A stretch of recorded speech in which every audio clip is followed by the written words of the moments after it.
దేవునికి స్తోత్రం కలుగును గాక. చేరవచ్చిన మీ అందరికీ ప్రభు పేరట వందనాలు తెలియజేస్తున్నాను. అందరికీ వందనాలు. మన వాక్య ధ్యానము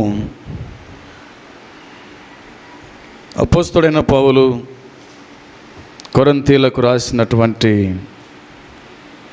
2వ పత్రిక 4వ అధ్యాయము 4వ వచనము చదువుదాం. అపోస్తలుడైన పౌలు కొరింథీయులకు రాసిన 2వ పత్రిక 4వ అధ్యాయము 4వ వచనము చదువుకుందాం. దేవుని స్వరూపి అయ్యున్న క్రీస్తు మహిమను కనపరచు సువార్త ప్రకాశము వారికి ప్రకాశింపకుండునట్లు నిమిత్తము ఈ యుగ సంబంధమైన దేవత అవిశ్వాసులైన వారి మనోనేత్రములకు గుడ్డితనము కలుగజేసెను. ప్రార్థన చేద్దాం. ప్రేమ నమ్మకము కలిగిన పరలోకమందున్న మా తండ్రి, మీ పరిశుద్ధమైన పాదములకు స్తోత్రం, స్తుతులు చెల్లించుకుంటున్నాం ప్రభువా. మరలా నీ పాదసనికి చేరి వచ్చినాము, నీ సహాయాన్ని కోరుకుంటున్నాము. మీ కృప చూపించు తండ్రి. నీ ప్రియకుమారుడు మా రక్షకుడైన యేసుక్రీస్తు ఈ లోకములో ఉన్నప్పుడు మాట్లాడిన మాటలు, అపోస్తలుడైన పౌలు ఈ లోకములో ఉన్నప్పుడు వ్రాసిన మాటలు మేము చదువుకున్నాం. దీవించండి, ఆశీర్వదించండి. మాకు అర్థమయ్యేట్లు మీరు బోధించుమని, మాకు సహాయపడమని, నిరాకడకు సిద్ధపరచుమని మీకు అప్పగించుకుంటూ యేసుక్రీస్తు పరిశుద్ధమైన నామంలోనే ప్రార్థన చేస్తున్నాము తండ్రి, ఆమెన్. గత దినమున దేవుని కృపా సువార్త గురించి మనము ఆలోచన చేసినాం. దేవుని కృపా సువార్త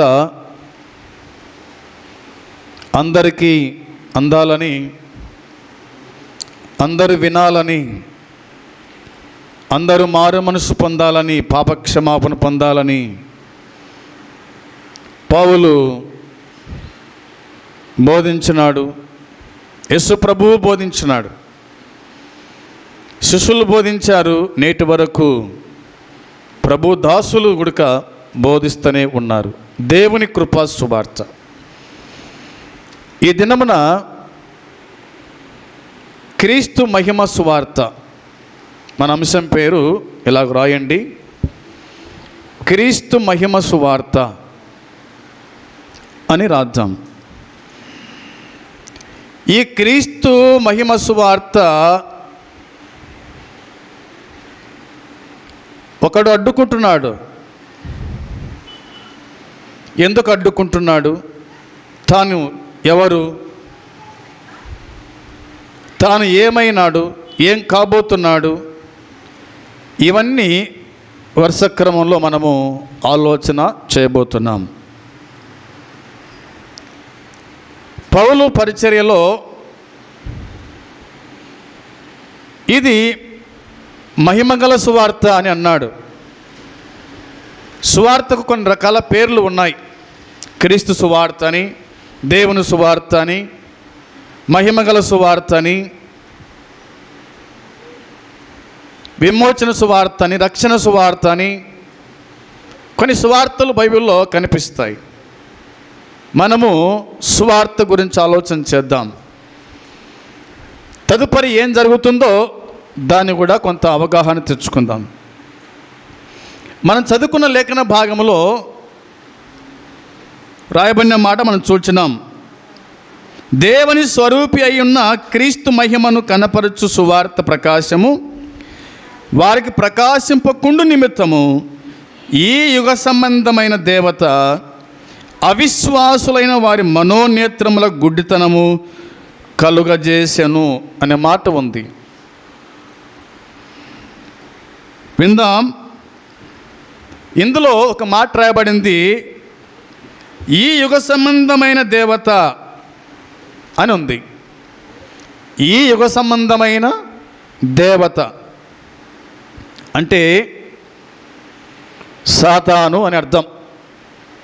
సాతాను. సాతాను అనేవాడు ఏం చేస్తున్నాడు? సాతాను అనేవాడు ఏం చేస్తున్నాడు? దేవుని స్వరూపై ఉన్న క్రీస్తు మహిమను కనపరచు సువార్త ప్రకాశము ప్రకాశింపకుండు నిమిత్తము గుడ్డితనము కలగజేస్తూ ఉన్నాడు. గుడ్డితనము అంటే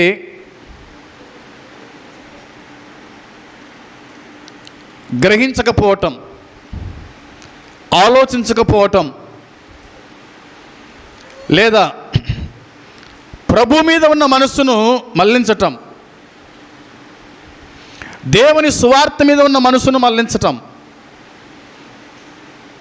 పలు విధాలుగా మనం చెప్పుకోవచ్చు. ఇందులో ఇవ్వకుండా చేయటం, పరిచర్యకు పోకుండా చేయటం, పాటలు పాడకుండా చేయటం, ప్రార్థన చేయకుండా ఆపడము, వాక్యం చెప్పకుండా ఆటంకపరచటము, ఆరాధనకు రాకుండా ఆటంకపరచటము, చాలా ఉన్నాయి. ఇవన్నీ కూడా చేసేది ఎవరంటే ఈ యుగ సంబంధమైన దేవత, అంటే సాతాను. సాతాను అడ్డగిస్తాడు, సాతాను ప్రేరేపిస్తాడు, సాతాను వద్దంటాడు. దేవుని స్తుతించకుండా, ఆరాధించకుండా, మయంపరచకుండా, గణపరచకుండా, జ్ఞాపకం చేసుకోకుండా, చర్చికి రాకుండా, పాటలు పాడకుండా, వాక్యం చదవకుండా, వాక్యం వినకుండా చేసేదంతా కూడా ఎవరి పని? ఎవరి పని? సాతాను పని. సాతాను పని. ఇలాగ పేరుంది కదా, ఈ యుగ సంబంధమైన దేవత అనే పేరు వ్రాయబడింది. నువ్వు ఈరోజు రాలేదు ఆరాధన కంటే అది నీ పని కాదు. ఎవరి పని? సాతాను పని.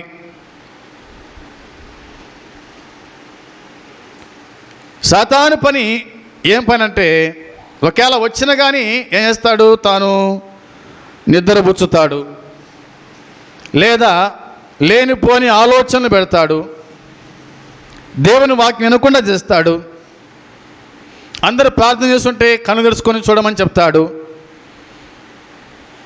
అందరూ పాటలు పాడుతుంటే పాడనీయడు. ఎన్నో ఇంకా తాను చేసే పని అన్ని కాదు. చెడగొట్టడానికి, పడగొట్టడానికి, దేవుని రాజ్యం పోకుండా ఆపడానికి లేఖనాలు మనకు చెబుతూ ఉన్నాయి. అవిశ్వాసులైన వారి మనోనేత్రములకు గుడ్డితనం కలగజేసిందట.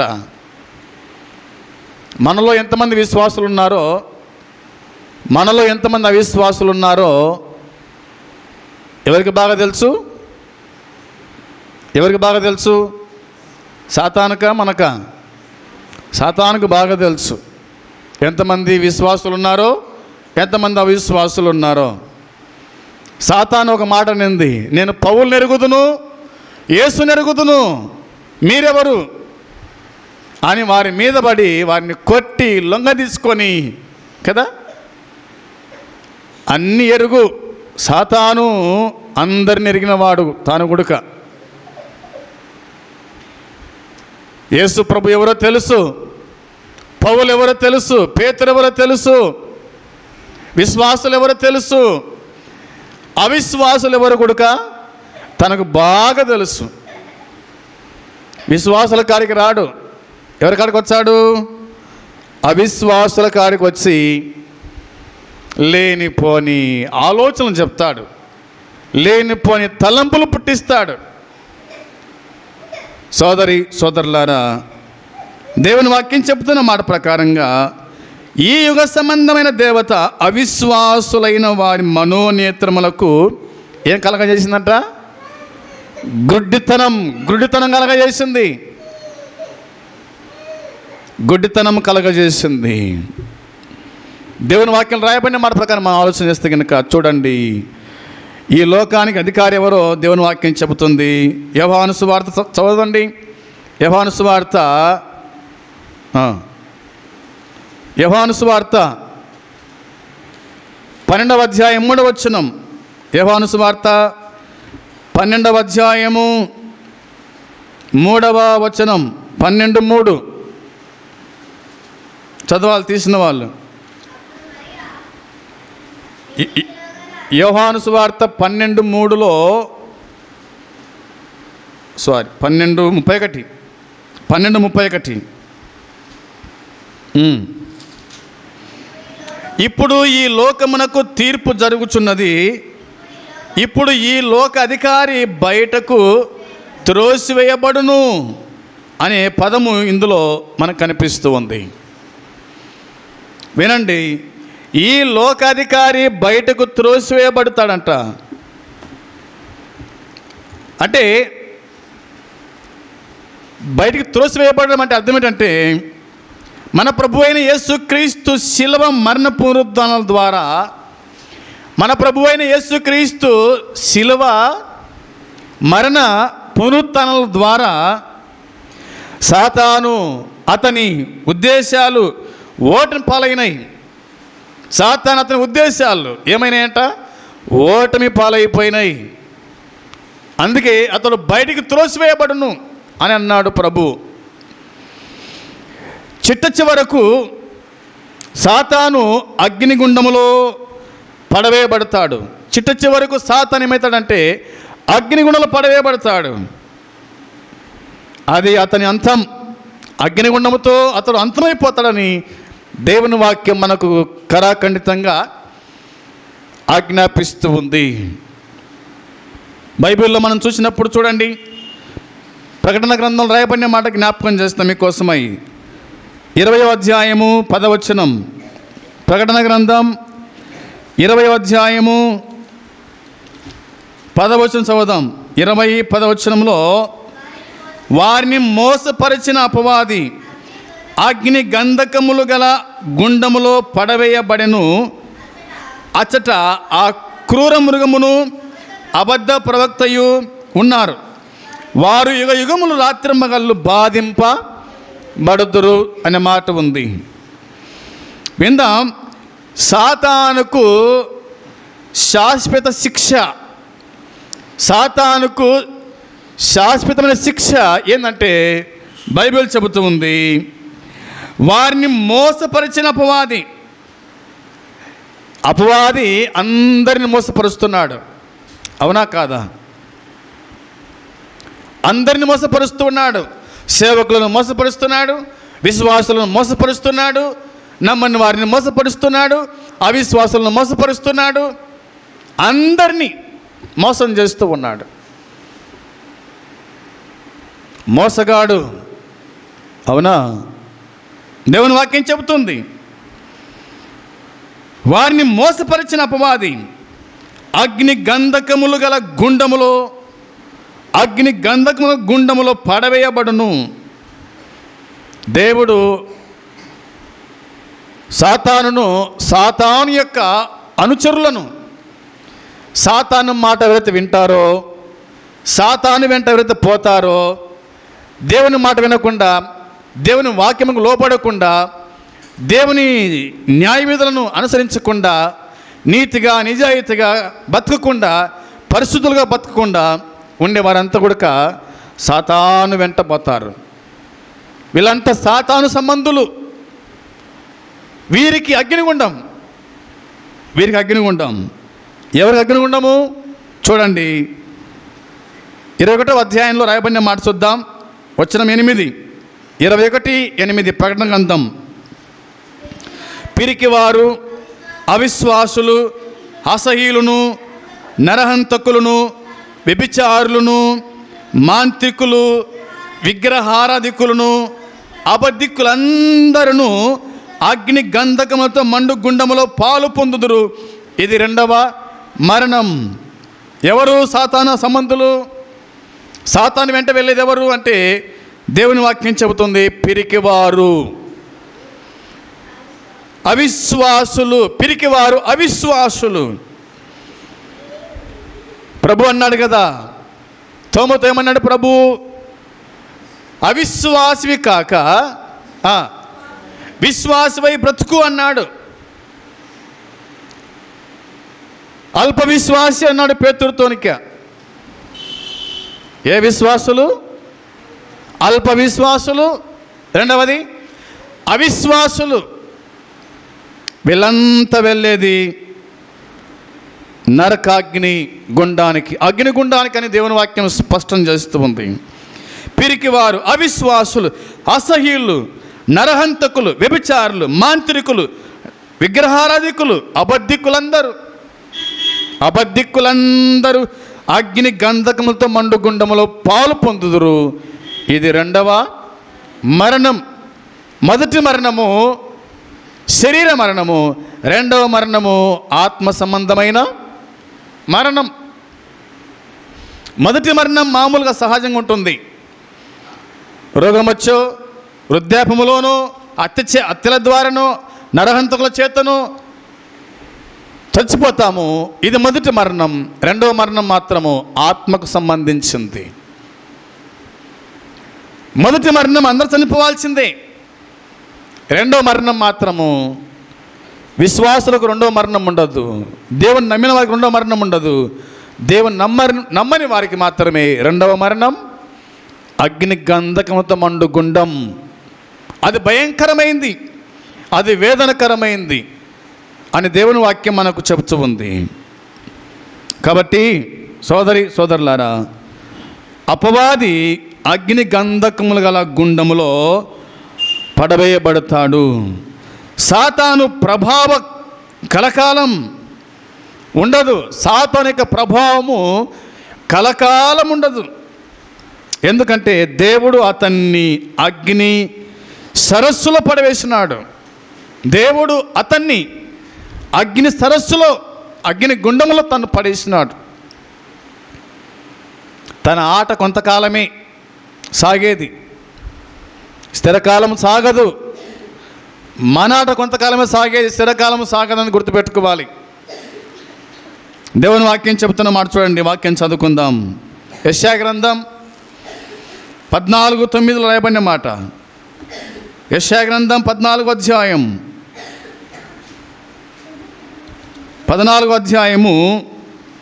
9వ వచనం. 14:9 చదువుదాం.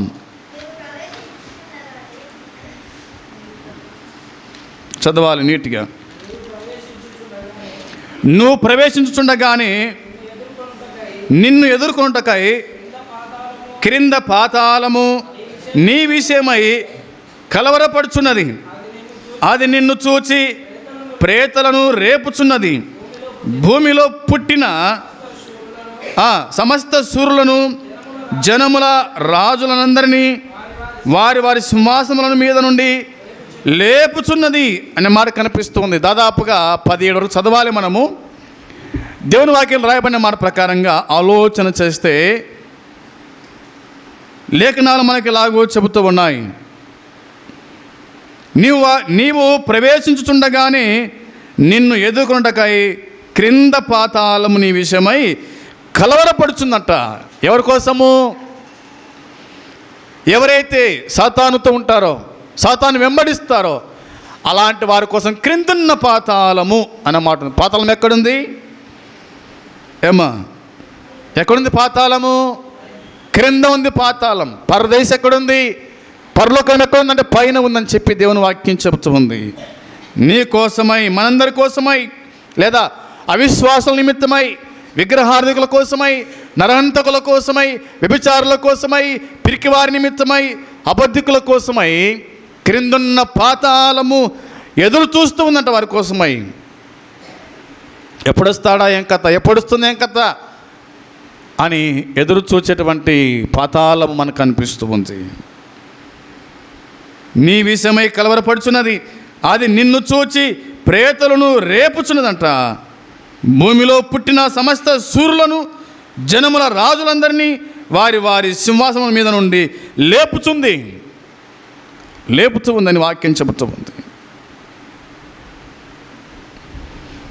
దేవుని వాక్యం మనం చూసినప్పుడు చూడండి, 10వ వచనంలో ఇలాగ రాయబడింది. వారందరూ నిన్ను చూచి నీవును మా వలె బలహీనుడవైతివా, నీవును మా బోటి వాడవైతివా అందరూ బలహీనులైతివా అందరూ నీ మహాత్మ్యమును నీ స్వరమండలముల స్వరమును పాతాళమున పడవేయబడెను. నీ క్రింద పురుగులు వ్యాపించును, కీటకములు నిన్ను కప్పును. తేజో నక్షత్రమా, వేకువ చుక్క, నీవెట్లు ఆకాశము నుండి పడితివి. జనములను పడగొట్టిన నీవు నేలమట్టు వరకు ఎట్లు నరకబడితివి. నేను ఆకాశములకు ఎక్కిపోయేదను, దేవు నక్షత్రములకు పైగా నా సింహాసనమును హెచ్చింతును. ఉత్తర దిక్కునున్న సభా పర్వతం మీద కూర్చుందును, మేఘమండలం మీదకి ఎక్కేదను, మహోన్నతునితో నన్ను సమానునిగా చేసుకొందును అని నీవు మనసులో అనుకుంటివి కదా. నీవు పాతాళం వరకు నరకములో ఒక్క మూలకు త్రోయబడితివే. నిన్ను చూచువారు నిన్ను నిదానించు చూచుచు ఇట్లు తలపోయుదురు. భూమిని కంపింపజేసి రాజ్యములను వణికింపజేసిన వాడు ఇతడేనా? లోకమును అడవిగా చేసి దాని పట్టణములను పాడు చేసిన వాడు ఇతడేనా? తాను చెరపట్టిన వారిని తమ నివాస స్థలమునకు పోనీయని వాడు ఇతడేనా ఇతడేనా ఇతడేనా అని చెప్పుకుంటారు. ఇది సాతాను గురించి రాయబడిన మాట. తేజో నక్షత్రమా అనే మాట రాయబడింది, వేకువ చుక్క అని రాయబడింది. దేవుడు సాతాను అనే వ్యక్తిని తేజో నక్షత్రంగా చేసినాడు, వేకువ చుక్కగా చేశాడు, ప్రకాశింపజేయడం చేసినాడు. కానీ ఇతడు గర్వించి దేవుని సింహాసనం కట్టే తన సింహాసనం ఎత్తుగా చేసుకోవాలనుకున్నాడు, కానీ పడద్రోయబడ్డాడు. దేవుడు ఒక్క తన్ను తనగా భూమి మీద వచ్చి పడ్డాడు, అంతేం లేదు. ఇప్పుడు ఈ లోకాన్ని పరిపాలిస్తున్నాడు, అందరిని మోసపరుస్తూ ఉన్నాడు. ప్రభు వెంబడి వెళ్ళకుండా, ప్రభుని ఆరాధించకుండా, ప్రభుని గణపరచకుండా సాతానన్న వాడు విగ్రహాల పూజ చేయడానికి కదా, చెడగొట్టడానికి చూస్తుండగా దేవుని వాక్యం చెబుతుంది. సోదరులారా, దేవుని వాక్యం రాయబడిన మన ప్రకారంగా నీవు పాతాళమునకు నరకములో ఒక మూలకు త్వరయబడితివే. అంతే, ఏమి లేదు, ఒక మూలకు త్వరయబడ్డాడు సాతాను. సాతాను వెంబడించే వారు కూడా ఇదే పాతాళానికి దిగి వెళ్తారు. వాక్యం చెబుతుంది, నిన్ను చూచు వారు నిన్ను నిదానించి చూచు ఇట్లంటారంట, భూమిని కంపింపజేసిన రాజ్యములను వణికించిన వాడు ఇతడేనా? లోకమును అడవిగా చేసి దాన్ని పట్టణములను పాడు చేసిన వాడు ఇతడేనా? తాను చెరపట్టబడిన వారిని తమ నివాస స్థలమునకు పోనీయని వాడు ఇతడేనా అని చెప్పుకుంటారు. ఇతడు అనే పదం ఇందులో మనకు కనిపిస్తుంది. కాబట్టి ఇతని జీవితం అంతా కూడా ఏమైపోయిందంటే చివరికి పాతాళం గతి కావాల్సి వచ్చింది. సాతాను వెంబడించే వారందరి గతి పాతాళమే, ఇంకేం లేదు. ఇంకా అతని వెంట పోవాల్సిందే, నరకములో పడవేయబడాల్సిందే, నరకములో కాలాల్సిందే. అందుకోసమే జాగ్రత్త అని దేవుని వాక్యం గుర్తు చేస్తూ ఉంది. సోదరులారా, అక్కడ అతడు పరిపాలన చేయడు, ఇక పరిపాలన అంతా ఆగిపోయింది. ఆ తదుపరి నిరంతరం రేంబగళ్ళు నరక యాతనలో ఉంటాడు తాను. సాతాన్ రేంబగళ్ళు నిరంతరం నరక యాతనలో తాను ఉంటాడు. అయితే ప్రస్తుతానికి మరి ఇహలోక ప్రభువుగా, ఈ లోక ప్రభువుగా సాతాను చలామణి అవుతున్నాడు. ఇహలోక ప్రభువుగా, నేనే ప్రభువును, నేనే దేవుణ్ణి, నన్ను ఆరాధించండి, నన్ను పూజించండి అని చెప్పేసి తాను చలామణి అవుతూ ఉన్నాడు. తన పరిస్థితి ఏందో మనం ఎరిగిన వాళ్ళమి కాబట్టి దేవుని వాక్యం ఎలాగో చెబుతుంది చూడండి. ఒక మాట చదువుదాం. యోహాను సువార్త 14:30లో, యోహాను సువార్త 14వ అధ్యాయము వచనం 30 చదువుకుందాం. 30 వచనంలో 14:30 చూడండి. ఇకను మీతో విస్తరించి మాట్లాడను, ఈ లోకాధికారి వచ్చుచున్నాడు, నాతో వానికి సంబంధము లేదు. వింటున్నారా? ఈ మాట గ్రహించదాం, బాగా ఆలోచన చేద్దాం. చూడండి, ఇకను మీతో విస్తరించి మాట్లాడను అన్నాడు ప్రభు. ఎందుకంట ఈ లోకాధికారి వచ్చుచున్నాడు, నాతో వానికి సంబంధము లేదు. నాతో సంబంధం లేదు, వానికి నాకు ఎటువంటి సంబంధం లేదు. అయితే మనం మాత్రం అంత సంబంధం పెట్టుకున్నాం. ఎవరితో సంబంధం ఉంది మనకు? సాతానుతో సంబంధం ఉంది మనకు. వాని మాట వింటున్నాం, వాని మాట ప్రకారం జీవిస్తున్నాం, వాని వెంట వెళ్తున్నాం. సంఘాన్ని విడిచిపెట్టి, ఆరాధన విడిచిపెట్టి, రాత్రి కొడుకులు విడిచిపెట్టి, సాతాను మాట విని రెడీ కాకుండా సోమర్థనం ఎక్కువైపోయి, బద్ధకోణం అయిపోయి సాతాను మాట వింటున్నాం. ప్రభు అంటున్నాడు, వానితో నాకే సంబంధము లేదు. మనం చెప్పగలుగుతామా ఈ మాట? సాతానుతో మాకు ఎటువంటి సంబంధము లేదని చెప్పగలుగుతామా? అలాగూ చెప్పగలిగితేనే మనం దేవుని సంబంధులం. అలాగూ చెప్పలేకపోతే కనుక మనమును సాతాను సంబంధులమే. నాకు వానికి ఎటువంటి సంబంధము లేదని ప్రభు చెప్తున్నాడే. సోదరి సోదరులారా, వాక్యం తెలియకనా? కాదు, తెలిసే. ఎన్నడూ వినకనా? కాదు, వింటూనే ఉన్నాం. కానీ మరలా లోకము వైపు, లోకాచారాల వైపు, లోక పద్ధతులు, లోక అలవాట్లు, లోక నడవడిక, ఇవన్నీ కూడా వాని బుద్ధులే, సాతాను బుద్ధులే అనేది గుర్తుపెట్టుకోవాలి. ఇంకా దేవుని వాక్యం చెప్తుంది చూడండి, 31వ వచనంలో, ఆయనను నేను తండ్రిని ప్రేమించుచున్నాను, లోకము తెలుసుకున్నట్లు తండ్రి నాకు ఆజ్ఞాపించినది నెరవేర్చుటకు నేను ఇలాగునా చేయుచున్నాను. లేండి, ఇక్కడ నుండి వెళ్దాం, లేండి, పోదాం, వెళ్ళిపోదాం. ఎందుకంటే వాడు వస్తున్నాడు. ఎవరు వస్తున్నారు? సాతాను వస్తున్నాడు. పంపరు, ఇంకా మనం ఇక్కడ ఉండొద్దు. మనం ఇక్కడ ఉంటే కనుక అంత వాని బుద్ధులు వచ్చాయి, అంత కలిసిపోతాం మనం. అవునా? ఈ మాట ఎంత బాగుందో. అయినను నేను తండ్రిని ప్రేమించుచున్నానని లోకము తెలుసుకున్నట్లు తండ్రి నాకు ఆజ్ఞాపించినది నెరవేర్చుటకు నేను ఇలాగూ చేయుచున్నాను. లెండి, ఇక్కడ నుండి వెళ్ళిపోదాం. వాడు వస్తున్నాడు, మనం వెళ్ళిపోదాం. మనం దూరంగా ఉండాలి, లోకానికి దూరంగా ఉండాలి, సాతానుకు దూరంగా ఉండాలి, లోక అలవాట్లకు దూరంగా ఉండాలి, లోక పద్ధతులకు దూరంగా ఉండాలి. మనము దేవుని సంబంధులం, మనం ఎలుగు సంబంధులం, మనం ప్రభు సంబంధులం, మనం పర సంబంధులం. కనుక లోక విగ్రహారాధన, సాతాను పనులు మనం ఏది కూడా చేయకూడదు అని దేవుని వాక్యం మనకు చెప్తూ ఉంది. ఒక మాట చూడండి, ఎఫెసీ పత్రిక 2:2లో రాయబడిన మాట చూద్దాం. ఎఫెసీ పత్రిక 2వ అధ్యాయము 2వ వచనం చదువుతారా? 2:2లో నీవు వాటిని చేయుచు వాయుమండల సంబంధమైన అధిపతిని, అనగా అవిధేయులైన వారిని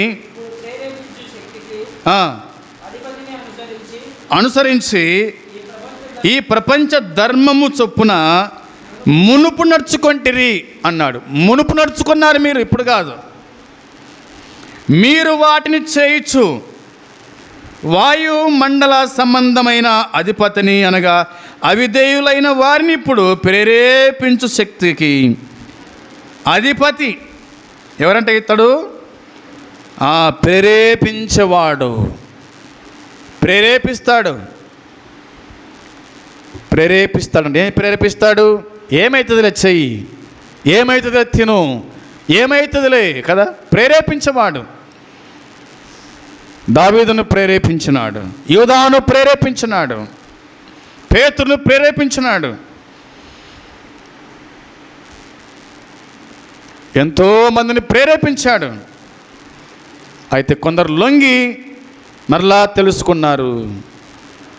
అయితే చూడండి, షడ్రకు, మెషకు, అబేద్నెగో వారు, దానియేలు వాళ్ళు ఏమాత్రము లొంగలేదు. ఏసేపు లొంగలేదు. ప్రేరేపిస్తాడు పాపము చేయమని, ప్రేరేపిస్తాడు దొంగలుకోమని, ప్రేరేపిస్తాడు అబద్ధమాడమని, ప్రేరేపిస్తాడు దేవుని దూషించమని. తన పనే అది. ప్రేరేపిస్తాడు, పోద్దులే, మలవారం బోధనలే, ఏ మొచ్చవారం బోధనలే, ఏ ప్రతి ఆదివారం బోధన కరారేమైనా ఉందా? ప్రేరేపిస్తాడు. మనము వాని మాటని వింటాం, వాని వెంటనే పోతాం, ఆ ప్రకారంగా జీవిస్తాం. దేవుడు దుఃఖపడతాడు, పరిశుద్ధాత్మ దేవుడు వేదన పడతాడు. సోదరులారా, దేవుని వాక్యం చెబుతుంది, క్రీస్తునందు లేని వారంతా కూడా వాయుమండల సంబంధమైన అధిపతి అంటే సాతాను ఆధీనములో ఉన్నారు. సాతాను ఆధీనములో వాళ్ళు ఉన్నారు. దేవుని సత్యాన్ని చూడకుండా సాతాను వారి కనులకు ఏం చేసింది? గుడ్డితనము కలగజేశాడు. వారి పాపానికి, శరీర సంబంధమైన దురాశలకు దాసులైపోయినట్టుగా దేవుని వాక్యం చెబుతూ ఉంది. చదవండి, చూడండి, 3వ వచనం చూడండి. 3వ వచనం రాయబడిన మాట ఏంది? వారితో కలిసి మనమందరమును శరీరము యొక్కయు మనసు యొక్కయు కోరికలను నెరవేర్చుకొనుచు మన శరీర ఆశలను అనుసరించి మునుపు ప్రవర్తించుచు కడుమ వారి వలనే స్వభావసిద్ధముగా దైవోగ్రతకు పాత్రలమై ఉంటిమి అని దేవుని వాక్యము చెబుతూ ఉంది. మరలా పాపానికి, శరీర సంబంధ క్రియలకు లోబడిన వాళ్ళంగా జీవిస్తున్నారు మీరు అని పౌలు చెబుతూ ఉన్నాడు. అందుకోసమే చాలా జాగ్రత్తగా మనం బతికేవారుగా ఉండాలి.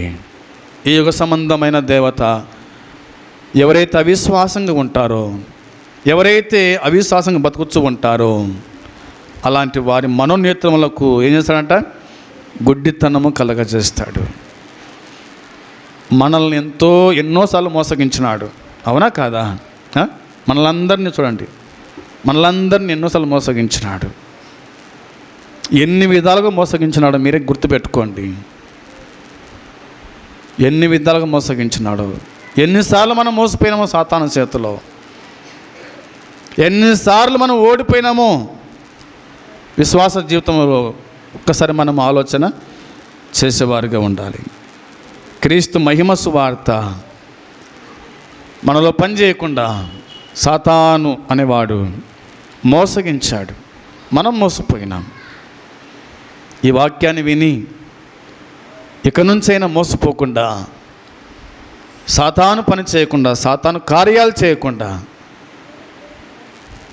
బ్రతుకు మూలంగానైనా సావు మూలంగానైనా దేవుడు గణపరచబడాలి, దేవుడు మహిమపరచబడాలని సంగతి గుర్తుంచుకొని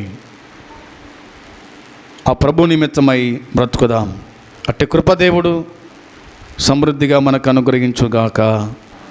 ఆమేన్. ప్రార్థన చేద్దాం. పరలోకమందున్న మా తండ్రి, మీ పరిశుద్ధమైన పాదములకు స్తోత్రం స్తుతులు చెల్లించుకుంటున్నాం. దేవా, ఈ దినమున క్రీస్తు మహిమ సువార్త అనే అంశం మీద మీరు మాతో మాట్లాడినందుకై స్తోత్రము తండ్రి. క్రీస్తు మహిమగల సువార్త ప్రకాశింపుకున్నట్లు ఈ యుగ సంబంధమైన దేవత అవిశ్వాసులైన వారి మనోనేత్రము గుడితనం కలగజేసిందని, సాతాను గురించి కొన్ని సంగతులు వినడానికి చూపిన కృపకై స్తోత్రం తండ్రి. ఎంతమంది వినగలిగిరో వారి జీవితాల్లో కార్యం జరిగించండి. మేము ప్రభువా నిన్ను పోలి నీ వలె బ్రతుకుటకు, నీ వలె జీవించుటకు మీ కృప దయచేతండి, సహాయం చేయండి. మమ్మల్ని ప్రేమించినావు, మా కోసం ప్రాణం పెట్టినావు, తిరిగి లేచిన దేవుడవు. మమ్మలను ప్రభువా నీ సొత్తుగా నీ ప్రజలుగా చేసుకున్నందుకు స్తోత్రం తండ్రి. నీ వలె జీవించే భాగ్యం, భక్తుల వలె జీవించే భాగ్యం మాకు దయచేయమని, సహాయం చేయమని, అలాగూ జీవించడం మీ కృప దయచేయమని, శక్తి దయచేయమని యేసుక్రీస్తు నామంలో ప్రార్థించి అడిగి స్తుతించి వేడుకుంటున్నాము తండ్రి. ఆమెన్. పరలోకమందున తండ్రి ప్రేమ, మన ప్రభు అయిన యేసుక్రీస్తు కృప, పరిశుద్ధాత్మ సన్నిధి సహవాసము చేరవచ్చిన మనకు సకల పరిశుద్ధులకు ఇప్పుడు ఎల్లప్పుడు సదాకాలము తోడై ఉండును గాక. ఆమెన్. అందరికీ వందనాలమ్మా.